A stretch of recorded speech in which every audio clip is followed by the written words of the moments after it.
అండి, welcome to శ్రీపాకం. అందరూ బాగున్నారని అనుకుంటున్నానండి. ఈరోజు మనం మామిడికాయ అలాగే గంగవాయల కూర పప్పు చూద్దామండి. చాలా డిఫరెంట్గా ఎంతో టేస్టీగా ఉంటుందన్నమాట. ఈ గంగవాయల కూర సూపర్గా ఉంటుందండి. సో మీరు కూడా ఇదైతే ట్రై చేయండి.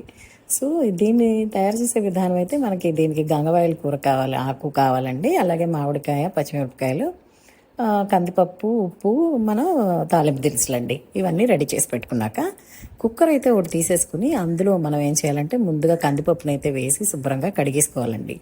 ఈ కడిగేసుకున్న కందిపప్పుని ఇందులో వేసేసేసి కుక్కర్లో వేసేసేసి ఇప్పుడు మనం దీంట్లో ఏం చేయాలంటే మనం ఆల్రెడీ రెడీ చేసి పెట్టుకున్నాం కదండి, కోసి క్లీన్ చేసి పెట్టుకున్నాం కదండి గంగవాయల ఆకు, అలాగే కోసి ఉంచుకున్న మామిడికాయ ముక్కలు, అలాగే పచ్చిమిర్చి ఇవన్నీ కూడా వేసేసేసి కుక్కర్ పెట్టేసేయాలండి.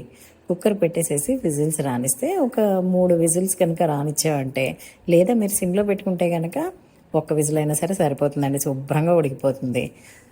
పెట్టేసేసి మీరు ఉడకపెట్టేసేసుకుని ఇదైతే తీసేసేసి శుభ్రంగా పసుపు, అలాగే ఉప్పు, కారం ఇవన్నీ వేసేసేసి బాగా మెదిపేసుకోవాలండి. పప్పును మెత్తగా మెదిపేసుకోవాలి. మెదిపేసుకున్నాక అప్పుడైతే దీనికి మనం చూపిస్తున్నట్టుగా తాలింపు పెట్టుకోవాలండి. తెలుసు కదండి, మనం మామూలుగా అయితే ముందుగా మనం ఏం చేస్తాము, నూనె వేసుకుని నూనె కాగాక ఫస్ట్ అయితే వెల్లుల్లిపాయలు వేయాలండి. వెల్లుల్లిపాయలు వేసి అవి బాగా వేగాక అప్పుడు మిగిలిన తాలింపు దినుసులన్నీ కూడా వేసేసేసి, అలాగే చివరిలో కరివేపాకు మర్చిపోకండి.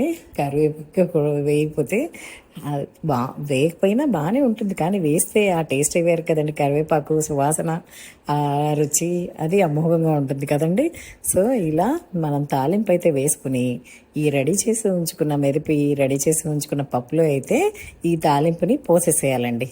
పోసేసేసి శుభ్రంగా కలిపేశారంటే మీకు అమోఘమైన మామిడికాయ గంగవాయల కూర పప్పు రెడీ అయిపోతుందండి. దీన్ని మీరు అన్నంతో లాగించేయచ్చు అనమాట. అన్నంతో అద్భుతంగా ఉంటుందండి. కావాలంటే రోటీతో కూడా తినచ్చు, కానీ అన్నంతో తిన్న టేస్ట్ వేరండి. ఏదైనా కానీ అన్నంతో అద్భుతంగా ఉంటుంది. సో మీరు కూడా ఖచ్చితంగా ట్రై చేయండి. సో ఈ సింపుల్ రెసిపీ కనుక మీకు నచ్చినట్టయితే తప్పకుండా వీడియోని లైక్ చేయడం మర్చిపోకండి. Thank you for watching.